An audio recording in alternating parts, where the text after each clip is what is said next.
Miarabantsika rehetra indray amin'izao harivarivan'ny talata izao. Sarotra ny mihaino feon-dakiloha sy tokana ka baovaly-kafatra amin'ny fanehoan-kevitra nentin'ny filohan'ny minisitry ny serasera amin'ny fahazoan'ny filoha mirotsaka na tsia amin'ny fifidianana ho avy izao noho ny fananany filoham-pirenena hafa dia mahatondra ny anjara biriky kely entina manazava ny maneho ny hevitra sy manazava amin'ny mpiray-tany razana koa. Izany raharaha tena manahirana izany. Iza moa zany ireo olona milaza hoe tsy tokony afaka hilatsaka ny filoha Andry Rajoelina? Inona no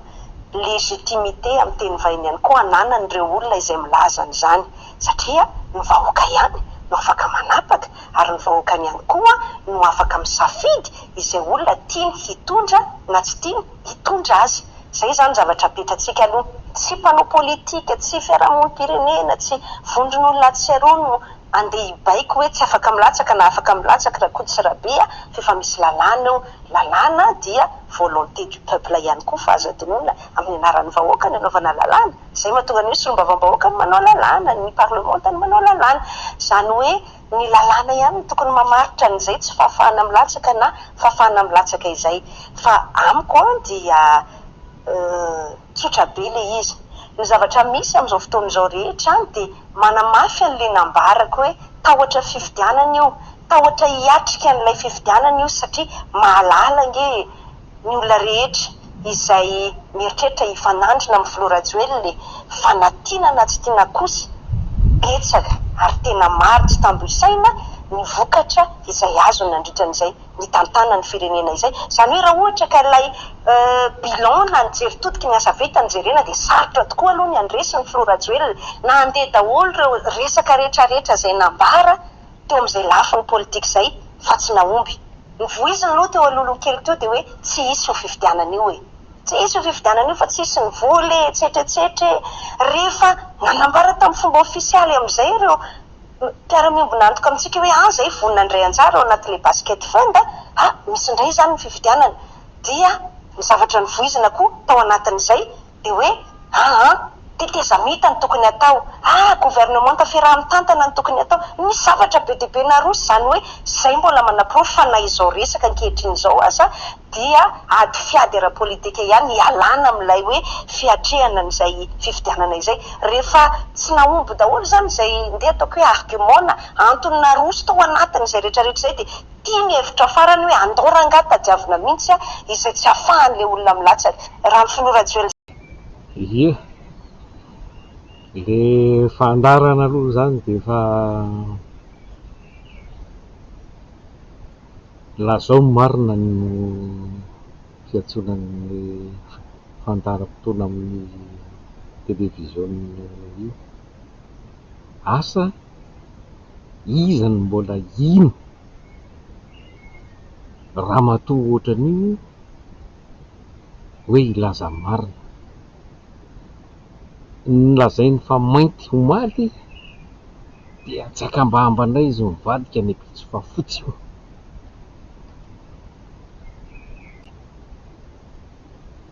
Zay dia tsy mena mivadika na koa hoe vadibadika ohatran'ny lelamay io ny fitenena.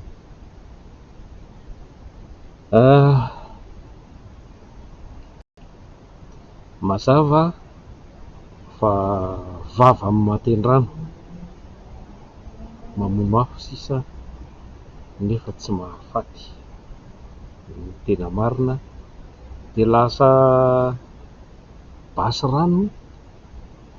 ilay basy maro vava fandaingana efa lany lainga. May volon-tato izao dia hainao tsara ny ventiventy ny resaka vahoaka, hainareo tsara amin'ny lalaon'ny vahoaka io mantsy, satria rehefa teo amin'ny toerana mpanenjika mpanongana dia zao ny vahoaka maneho hevitra sy milahatra midina an-dalambe afaka amin'tiny fa nizay ianao vao nahazo ny toerana io dia fanohitra tanteraka amin'izay no nataonao, tsy nahenompo eo ianao, voagetsa sy voaporitra, tsy mahazo maneho hevitra ny malagasy, tsy mahazo miteny,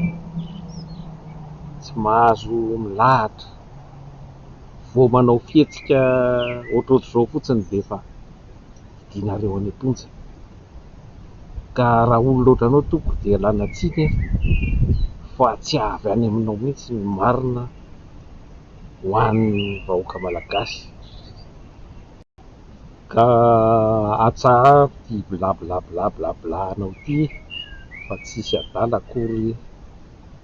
ny vahoaka malagasy, ka ho azonareo batony sy tenitenenana foana tsy misy farany tahaka izao. Tena marina tokoa fa matahotra ny ty filoha ty ny vahoaka malagasy manontolo, tsy ireo kandida ihany, tsy hoe noho izy matanjaka amin'ny lafiny tsara, satria raha nanao ny tsara izy ne tsisy olana fa zavatra ny olona indray raha mitana azy hoe mijanona ianao fa tena mety io ataony, fa ny atahorana anazy, ny atahorana aminy dia ny fankalaram-bato izay manavanana anareo sy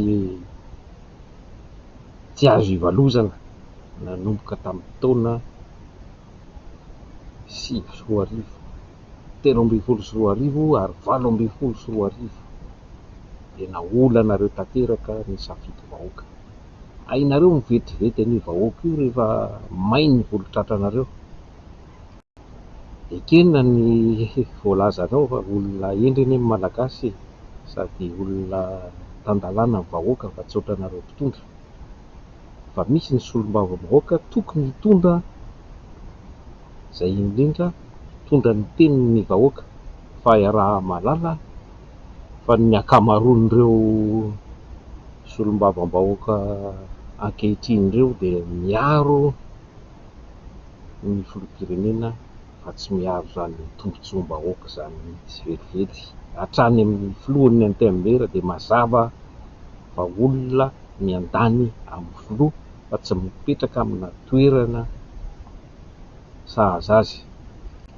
Dia eto koa ny zava-bitany hozy ianao, ahitsiko kely,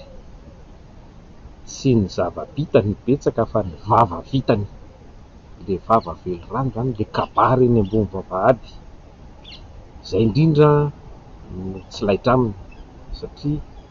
be ny kabary, be ny nampanantenainy fa zéro manatody ny zava-bitany. Nareo ihany no mahita ny bilan hoe pozitiva sy nahavita zavatra eo amin'ny firenena. Hiditra amin'ny tena votoatin-dresako ahako izany izao dia ity resaka légitimité resahana lazainao ity, lazainao amin'ny teny vahiny moa ilay izy, dia mba hiezaka koa mba hanazava azy amin'ny teny vahiny, amin'izay nge mba mazavazava kokoa aminao, fa na izany ary hoentiko ihany ny fanazavana amin'ny teny malagasy takatry ny rehetra tsara ny dikan'izany hoe légitimité izany. Ny atao hoe légitimité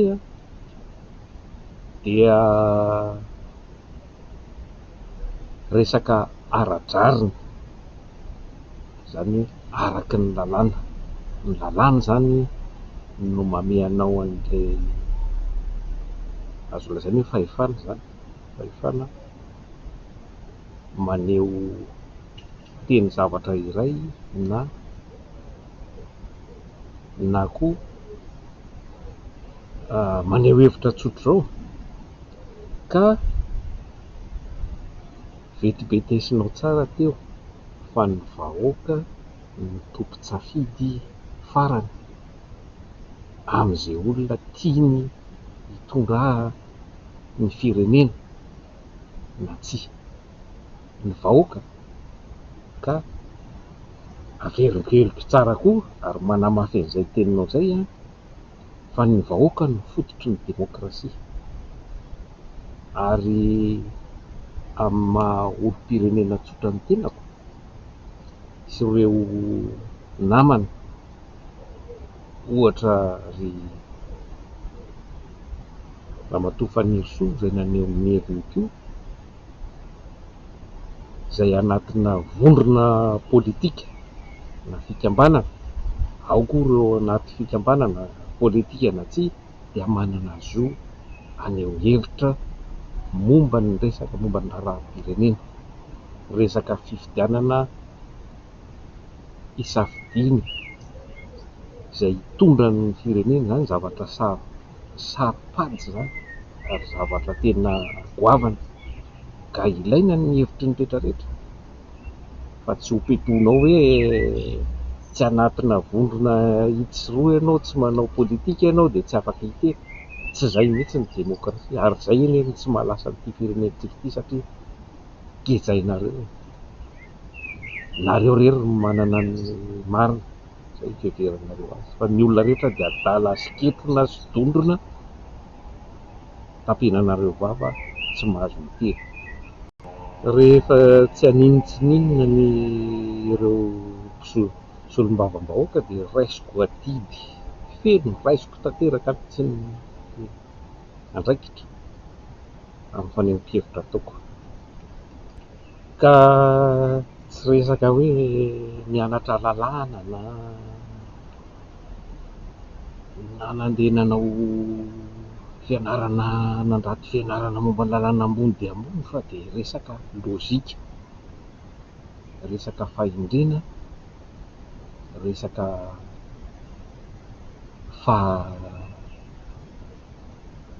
honnêteté intellectuelle aloha ny fitenenana, izany hoe fahindrena ara-pahaiza. Rehefa nangataka ny zom-pirenena frantsay Rajoelina amin'ny alalan'ny naturalisation, izany hoe nangataka anahiny, izany hoe izy tenany tsy nisy nanery no nangataka izany, ka rehefa nivaly soamantsara ilay izy, reny raha nanahidy reny ny décision na certificat manazava izay nazahoany sy nanomezana azy izay zom-pirenena frantsay izay, dia tsotra, lasa vazaha frantsay taratasy izy zany, na français de papier, izany hoe lasa frantsay, lasa olo-pirenena frantsay, izany hoe citoyen français à part entière, ka izany olona mizaka ny firenena frantsay zany dia manana andraikitra hiaro ny tombotsoany la Frantsa, izany hoe ny firenena frantsay, ka eo le olana, satria raha olo-tsotra izy dia tsy nasiana resaka ary zo miaraka ny voalazanao nangataka izay zom-pirenena ilaina, fa le andraikitra mahafiloha-pirenena mihitsy no tsy ahafahany ary tsy mamela azy hirotsaka intsony, satria nefa vita tao ahoana ny efa lasa ny famitahana nataony, fa amin'ity tsisy hovoany intsony amin'izao fifidianana ho avy amin'ny telo amby roapolo sy roa arivo izao. Ka le lalam-panorenana izay miaro